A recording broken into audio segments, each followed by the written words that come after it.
Hi, cuties. I'm Lanikia, and you're watching What Happened on the Soaps. This is General Hospital Edition. All right, guys, let's get right on into it. Today is June the 30th, 2022. On a scale of 1 to 10, I'm going to give it, you know what? It was solid. I'm going to give it a 7.5. It was solid to me. Y'all know I like the teens. The teens be doing it for me because their storyline, like if they were a little older, I think most people would love their storyline because this is what soaps is all about, just the messiness of it, conniving. Like even with Esme and Nicholas, if she was a little bit older, that would be I wouldn't be, like, ooh, whenever I see her and Nicholas together. But that's a good storyline. So let's just get into what happened on this soaps today. All right, so we see Marshall and Curtis talk, and Trina. Okay, I'm not gonna lie, I missed the first few minutes of this soap, the first 6 minutes. But Trina tells Curtis that her hearing is coming up, and so she's like, I gotta find the information. And Curtis says, okay, well, we gonna get to it. And she said, but didn't you're not a detective anymore, a PI. He said, but I'm gonna do whatever I can for you, Trina, or whatever. And so she leaves, and Marshall comes over, and he tells Marshall, and Marshall's like, listen, we're family, I'm gonna help, or whatever, we gotta help. And so TJ was at the hospital, but TJ ends up coming over as well, and he's like, wait, what's going on? And so they tell him, they're trying to help Trina because her hearing's coming up and they gotta exonerate her or whatever. And he was like, I'm all in. So Marshall, he get on the phone. I know y'all don't like like most of y'all all in the comments talking about, oh my gosh, I can't stand Marshall. But Marshall is like the men that I grew up around. Like that's how they talk, that's how they act, that's the mannerism. So for me, it's just like seeing one of the men that you grew up around. Well, not all of them, but a few of them. Like that's just the way they are. Especially like if you lived, because he up in New York, but if you live down south, they're like that as well. So I mean, I don't know. I don't know why y'all don't like Marshall like that. But anywho, he calls Jack a trumpet player, and he's like, "Oh, I know, but I need some of that, help on the black market, trying to find a phone, yada yada yada." And so he was like, "All right, that cool." So Marshall get them the information they need, and so Curtis like, "What's the address and what's the name?" He said, "You can't be thinking I'm gonna just get this information and not go and help." And TJ said, "We're all trying to help Trina, so we all gonna do it together." And I said, "Okay, I'm for this." Or whatever. It didn't bore me. That their storyline today didn't bore me. So I was like, okay, I'm for it. So that's it with them though. That's pretty much all it was. I'm not gonna hold you long on it. So then we see, let me get my notes back up, y'all. So then we see Spencer is trying to get help from Brad.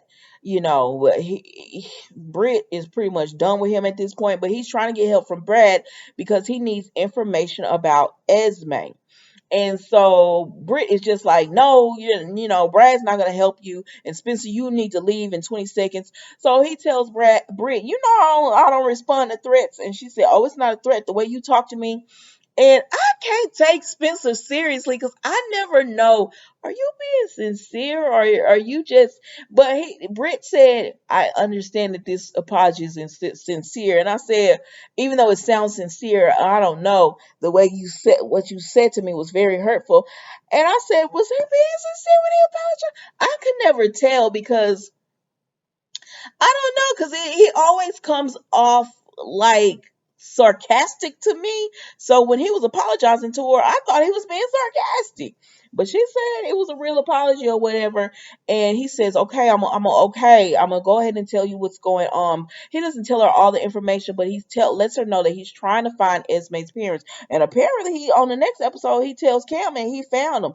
He found Esme's mother, and I'm like, who? But anyways, so then Britt said, he tells her, I'm trying to find Esme's parents, and what if I had DNA? And she said, do you? And he said, I'm just saying if. And so he said, could you help me? And Britt is just like, against my better judgment, yes. And so she goes to Brad and she tells Brad, yes, I shouldn't help him or whatever, but I'm going to. Because she has love for Spencer, and she don't know why he being a jerk to her. And he was like, I don't know. he was just acting like a jerk that day or whatever, because I guess he didn't really want her knowing what he was trying to, what he's really up to. Because she says, "Will this help your girlfriend?" And he says, "Yes." And I said, "Well, what girlfriend you talking about? Because this ain't gonna help Esme. This will help Trina though, and Trina ain't your girlfriend, sir." But anywho, so that's it with them guys. Then we see Gladys and Brando, and child Gladys is like, "I'm tired of working for BLQ. I'm tired of working for her. Like, you need to put me up somewhere or help me. We need to get some money so I can quit this job, because it's beneath me to do this." And so Brando said, "Mama, what is it?" And so she started talking about moving out, and how somebody won the lottery and they set their mama up with a condo and she'd be happy to move out, and this and that. Now Sasha has been at the hospital, right? And Sasha comes up and she overhears this, and she races in and tells them, "No, no, don't do that. Don't move out. We want you here and everything." And so, because Sasha's having a rough time, and I feel like a part of her wants Gladys there, because she knows that having Gladys there helps her not to get on on drugs, because Brendo and Gladys did talk about that earlier, about how Sasha has that tendency to go back to drugs, to go back to the pills and everything. And she's concerned about her. She's concerned, but Brando ain't listening. I said, "Brando, like, your mama, she wouldn't be saying this stuff for no reason." But anyways, so they're about to go. Gladys tells Sasha, "Come with me, and we're gonna go. We're gonna go and eat my lasagna." She said, "Unless you want to take us out to dinner." And Brando said, "Yeah, lasagna is just fine. It's my favorite." I said, Gladys told y'all she wants to live a good life. She wants the finer things of life, and y'all need to start supplying it, or whatever. And so, but Sasha gets a phone call, and she tells them, "Y'all go ahead and without me." And they say, "Okay, we'll meet you at the house." And it's that sleazy reporter. He calls Sasha. He said he can't get into the press because she gonna go and do the deception products and everything. And he said he can't get in. And she said, "I wonder why." He was like, "I was just trying to see if you would get me in or whatever." And she was like, "Why would I want to do that?" But either way, Sasha's wanting pills because she's upset about the news that she found out with Willow, about Willow being pregnant and everything. She overheard the nurse TJ saying, "Get a OB into Willow's room," and then she heard the nurse say, "You're so lucky you get to tell people that they're pregnant." So it bothers her because she's thinking about Liam. And so now she's talking to this reporter, and she probably gonna be wanting some drugs again. I hate that they're doing Sasha like this. But it is what it is. Let's move right on along. So then we go to, who else is there on this before we, all right, so then we go to Michael and Willow. So Michael and Willow are at the hospital, whatever, and Michael was talking to Sasha, and he was just, you know, saying that it's his fault about Willow. He should have known better, all this stress. And I said, but it still ain't gonna stop you from going after your daddy. It is still not gonna stop you from going and trying to take Sonny down, and that's probably gonna add stress to Willow. So spare me with all this. I feel guilty because you don't feel that guilty. But anyway, Sasha tells him, "No, it's not your fault. You're a good guy and everything." And people have a lot of stress they're dealing with. So then that's when TJ comes up and he tells Michael to go speak to Willow. And he said, "Is it bad news?" And he was like, "No, I think you should hear from Willow." So Michael goes in and he's like, "Willow, we'll get a second, third opinion. We'll do this and that." And Willow was like, "Michael, I have something to tell you." And he was like, he's like, "What is it?" And she said, "I'm pregnant." Baby, Michael went into panic mode for a minute. I said, "What's wrong with you?" He was like, "Oh, how did this happen? We've been so careful." And she said, "I don't know." And then she was like, you could be honest with me. Are you happy And he was like, yeah, like he said, I know, we weren't planning this, but yeah, I'm happy. And she said, you can be honest. You don't have to lie to me. Because, we were going to wait until after I got out of school and all these different plans. And he says, Willow, that's okay. He said, but are you happy? And she said, they're happy. I'm not going to go through this. I'm not going to go through all that.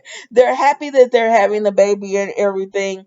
They're excited because Wally's going to have somebody, a brother and a sister, and they're happy to have a child of their own. Not that they don't consider Wally, to be Willow's, but they're happy to have a child, by the two of them or whatever. So that was it with them, y'all. I'm not gonna do. I'm not going to get on. So then we see who else is there. Ooh, girl, I'm just moving through this little soap like it wasn't nothing, but it was actually pretty good. So then we see Rory is talking to actually Esme is talking to Rory. He out there enjoying the Metro Court pool, because you know how they do. So he's out there enjoying himself, and Esme comes up because Kevin kicked her out of being able to see Ryan. So she trying to get Rory to help her find a way to get in. He said, what you need is a lawyer, not a cop. He said, and I'm a rookie. I ain't got no pool. And he said, and I'm off duty at that. I'm trying to enjoy myself. And so she's flaunting, buying him a lemonade, tipping the waiter well.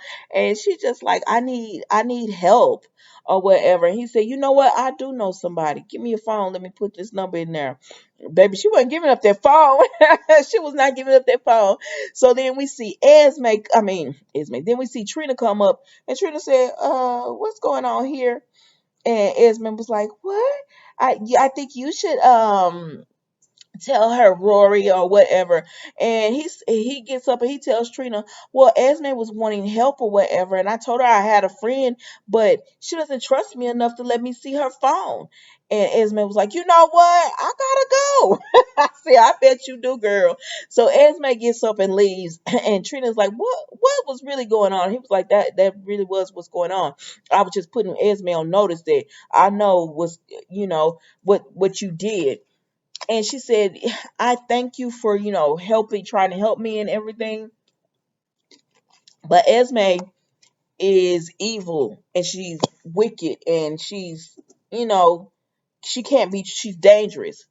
And he says, thank you for looking out for me, but I got this and everything. And they're like, okay. And they're like, okay. And so then hello, yes, yes.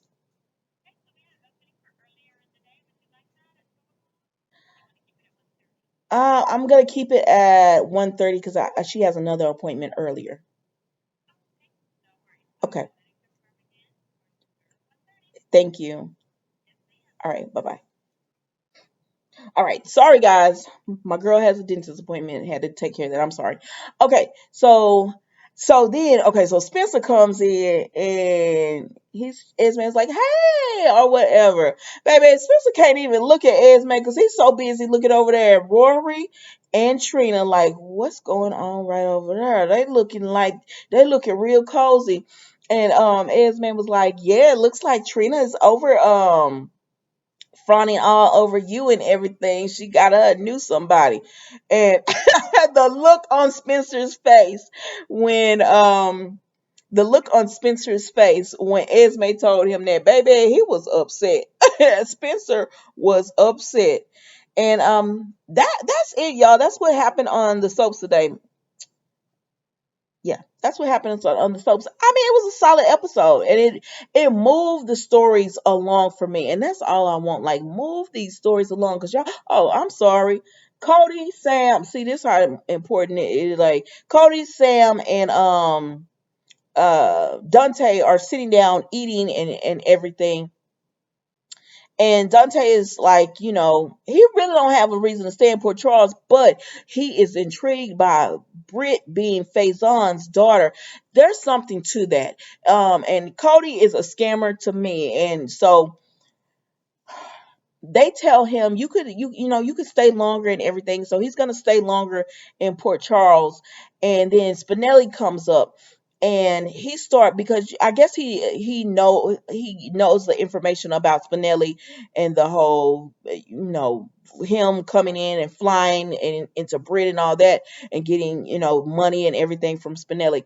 But anyways, so he knows the information off of Spinelli, and instead of like just leaving Spinelli alone, he was goaling him into being uncomfortable around Dante and Sam because Spinelli does not want them to know what he's caught up and involved in. And so when Spinelli sees him, he's ready to go. He spoke to Sam now, but he's ready to go. And Sam is like, no, you're not going anywhere. And Spinelli was like, no, I have a meeting, so I actually do have to leave. So he leaves. And then Cody's like, I really want to heal and enjoy the pool, but I don't have the cash. And Sam said, just say it's on me. I don't know. I can't stand this deadbeat. So then she says she wants to know why Sam tells Dante she wants to know why Cody makes Spinelli so uncomfortable.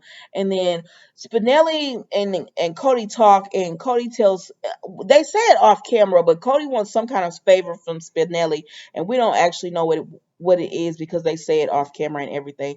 And that was General Hospital they got today, guys. Don't forget to like, comment, and subscribe to the channel. And I will see you next time tomorrow for the final episode. Bye.